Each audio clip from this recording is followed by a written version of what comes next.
வந்துருச்சுன்னா போதும், இவங்க இல்லாமல் நான் இல்லை, உயிரை கொடுக்குறேன் அப்படின்னு யார் வேணாலும் என்ன வேணாலும் உருட்டலாம். ஆனால் உண்மையாகவே உயிரை கொடுக்குறது இவங்க மட்டும்தான் அப்படிங்கிற மாதிரி தான் எனக்கு இருந்துச்சு. இப்போ வந்து ஒகேனக்கல் ஸ்டைலில் மீன் குழம்பு எப்படி செய்கிறதுன்னு பார்த்துடலாமா? அதுக்கு தேவையான பொருள் வந்து ஃபஸ்ட்டு எண்ணெய் விட்டுக்கணும்.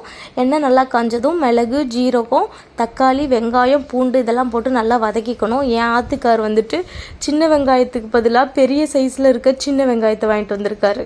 நான் என்ன சொல்கிறது, இதெல்லாம் போட்டு நல்லா வதக்கிக்கிட்டு அப்புறம் காஷ்மீர் தூள், கொஞ்சம் கரம் மசாலா, மிளகாத்தூள், அப்புறம் கொஞ்சம் சிக்கன் தூள், என்னென்னமோ சாம்பார் தூள்லாம் போடுறாங்க. நான் அதை போட்டு இன்னும் ட்ரை பண்ணலை.